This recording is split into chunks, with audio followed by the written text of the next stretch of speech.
heard the great news that the aquarium was coming to Centennial Olympic Park, we began immediately to contemplate what did that mean for the Embassy Suites and how could we be a good neighbor to the aquarium.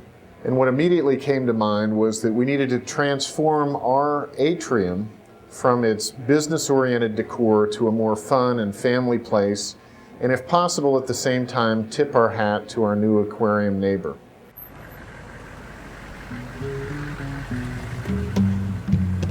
Embassy Suites has given us a great site. It's got beautiful natural light coming down through continuous skylights. It's a tall atrium space that narrows at one end. And so initially entering the hotel, one gets a long view of a potential suspended sculpture. And the big bonus for us is that North America's most exciting aquarium is right next door.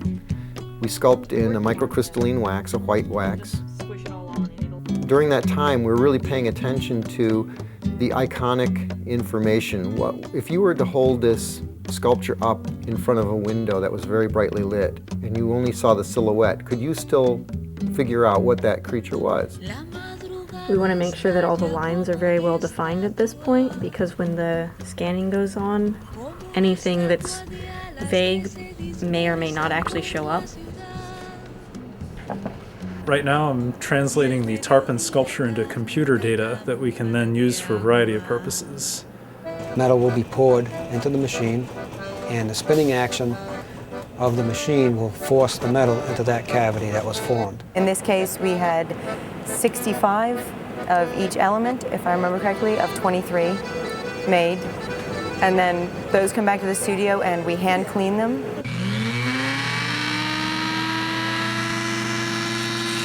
When you have a more complex form, you have more things to look at, and you have more things to grab hold of, and you have more things to go ahead and duplicate. I really like the lobster, I like the hammerhead, I like the octopus. I hate the moray eel. Well, I mean, a lot of times it was the really simple ones that were the biggest issue. I mean, octopus was always my friend. Lobster was my friend except when his claw kept falling off, and then he wasn't my friend. The idea that all these little sculptures are unto themselves, unique, and then they create this bigger form. Here's a horseshoe crab, an African penguin, a grouper, very unique looking fish.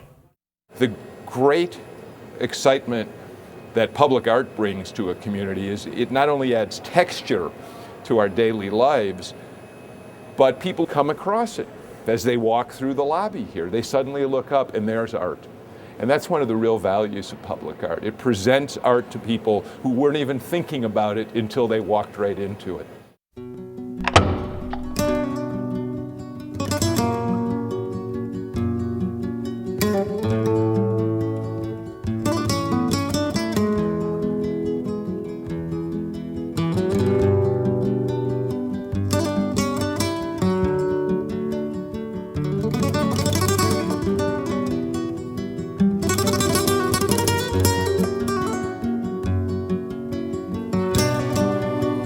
Well, everybody's afraid of heights.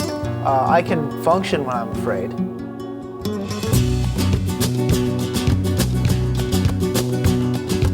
Por el camino del desierto, el viento me despeina, suave aroma de colita, no nada del área, ella de lo lejos. There's 1,100 cables, all of which have to be hand cut and hung.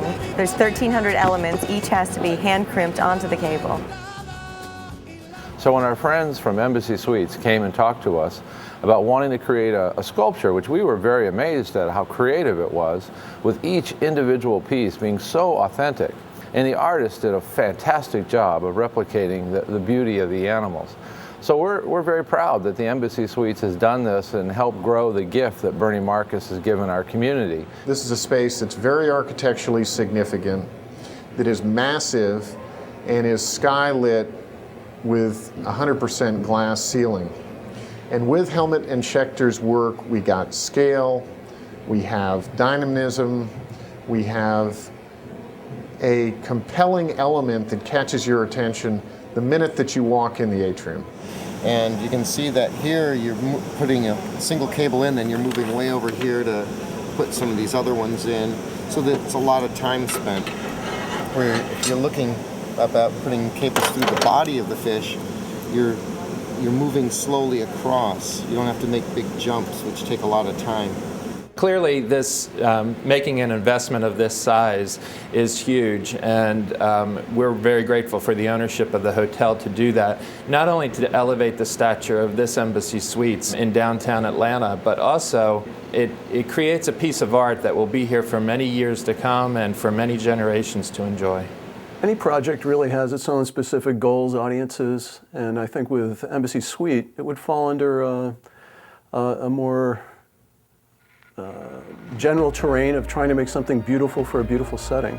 And with the thematic impetus of the aquarium next door, our subject matter is aquatic life and relating to that. And that's just gorgeous stuff. There's nothing wrong with having something that just looks fantastic.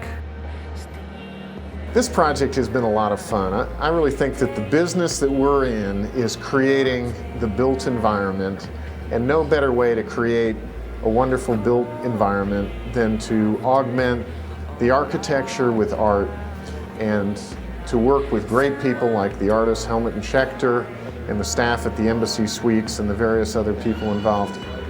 It's been a very fun and rewarding project. I enjoy seeing the end product, and it's nice, and it's always satisfying to go back and look at it. What's especially exciting is that you have made the connection. The aquarium is a great attraction, and you have found a way to express how exciting it is in a piece of art that is going to be a wonderful legacy for this city to have.